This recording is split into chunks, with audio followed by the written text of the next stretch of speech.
Your fantasy football drafts are all about drafting the studs and avoiding the duds. These are 6 players that I'd rather lose my leagues than draft in fantasy football. And as always, this is my personal opinion, so if you disagree, let me know why. The first player that we're going to talk about is somebody who I don't think should warrant any type of hype, but from some reason there's hype building about him, and that's Jameson Williams. Now, I understand that you have coach speak, you have Dan Campbell talking about him right now, how he looks so different, that's going to be his year.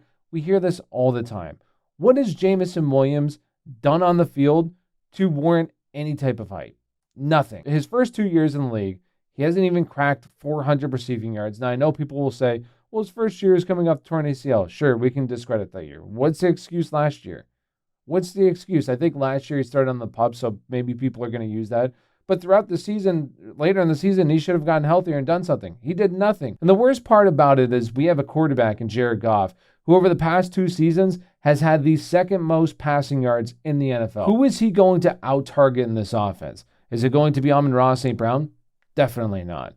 Is it going to be Sam Laporta? Absolutely not. I don't even think he's going to get close to Jahmyr Gibbs. Jahmyr Gibbs probably going to be 3rd in this team in terms of targets. So a guy who's 4th on his team in targets, we expect to be fantasy relevant. I don't see it. The next guy on this list is Tony Pollard. And I don't know if anybody's really excited to draft Tony Pollard, but some people maybe think he's a pretty good value right now. The issue with Tony Pollard is that he's just not the best back on his team. Last year, he had the chance to prove to everybody that he was really good. Problem is, that didn't happen. Last year, he was 6th in total touches at the running back position. And despite playing on the league's highest scoring offense, he was 23rd in points per game. Do we think that downgrading an offense, downgrading a situation from not only offense but competition is going to all of a sudden make Tony Pollard very good again? In my opinion, no.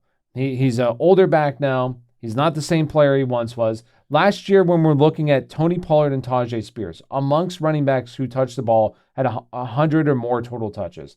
Tajay Spears was 17th in missed tackles forced per attempt, 4th in explosive play percentage, and 8th in yards after contact per touch.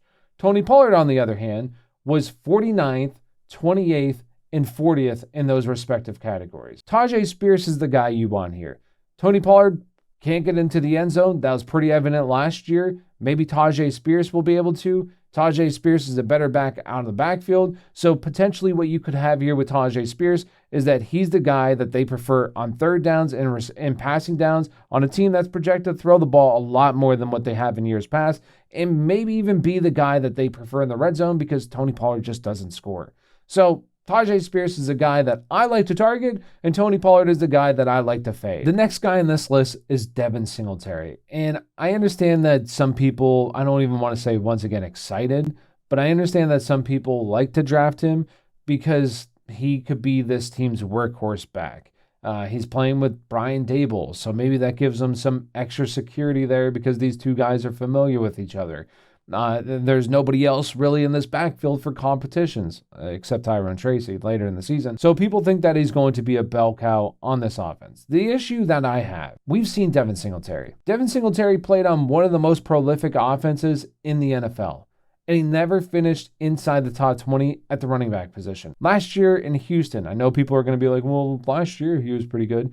Sure, a little stretch. What happens when we take players who have small little stretches and then extrapolate it across the season? What we end up with is Mike Davis. We end up with Alexander Madison, Zamir White. This is what we end up with.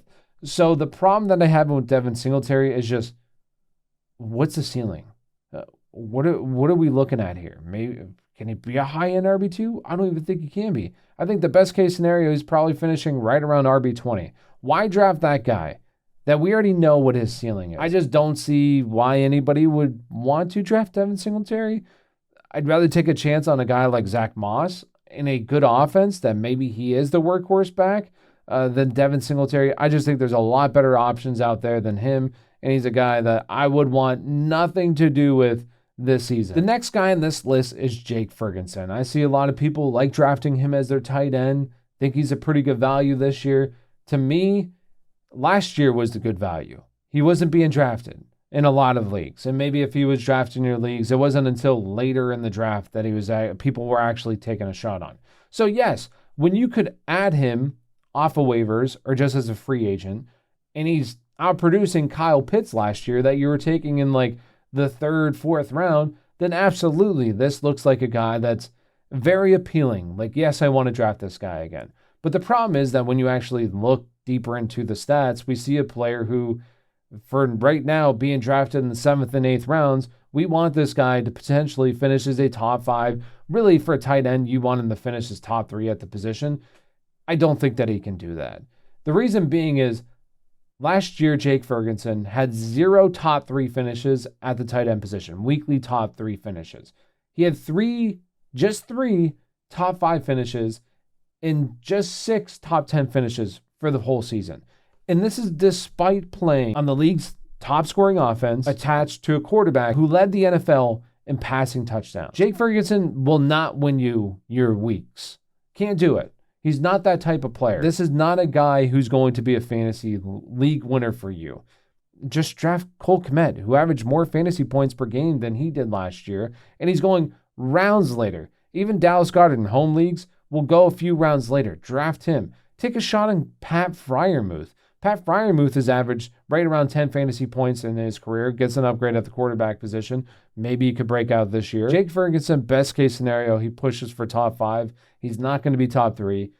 You want that in the tight end position. He's not that. Or you just punt the position and just try to play the waivers and look for the next Jake Ferguson. The next guy on this list is Alvin Kamara. He's been fantastic in fantasy football throughout his entire career, and last year was no difference.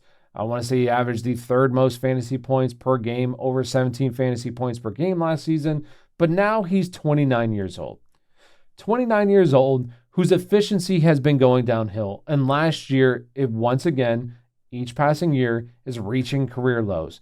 And last year, not only was it career lows, but it was career lows across the board and bottom of the league. When we're looking at his missed tackles forced per attempt, his yards after contact per attempt, his explosive play percentage per attempt. This offensive line projects to be one of the worst offensive lines in the NFL. So we have a bad offensive line, probably just overall bad offense. What you're hoping out of Alvin Kamara, once again, is the volume. And the volume can definitely be there, 100%. I'm not going to sit here and say it's not going to be there. He could definitely see it. But the issue that I have is last year, prior to last year, we saw a big decline with Dalvin Cook in the underlying metric. He completely fell off the cliff. So what I worry with Alvin Kamara is with the age, with the trend of the efficiency and how bad the efficiency has been, we're at the edge of a cliff. Now, does he actually fall off that cliff? I don't know. But I always say that I'd rather be a year too early than a year too late. And this is how it feels with Alvin Kamara. He's going later than he really was last year, and he was suspended for the first 3 games. He's going the same range. So if you want to take a shot on that guy, he's a tremendous value right now. Well, I guess it depends on what site you're using. Some sites are different, but he's a tremendous value if you think he's going to be the player that he was last year. Really, that's all you need, and he's going to outproduce his ADP. Problem is, though, once again, the age, the efficiency decline, it's going to happen. I don't know if it's this year or next year, but it's definitely going to happen. For those reasons, I'm out on Alvin Kamara. The last player on this list is Michael Pittman. And I love Michael Pittman, the player. Think he's fantastic. Very good real-life wide receiver. Undervalued or underrated. Issue is this is for fantasy, right? And in fantasy, last year he was going 7th, 8th round. This year it's 3rd and 4th round. Last year he had Gardner Minshew as quarterback. Now he has Anthony Richardson. I did not like him last year. But I wrote in the draft guide, if Gardner Minshew was the quarterback for the full season, I would be very interested. And that's exactly what happened. Last year, Anthony Richardson, 2 healthy games that he played in, very, very, very small sample size, averaged under 200 yards passing in those 2 games. We go back and look in college. In college, his only starting season, 200 passing yards, under 200 passing yards per game. It's probably going to be right around the same. Maybe he cracks over 200, push for like 210 per game. It's going to be a very, very low volume passing offense.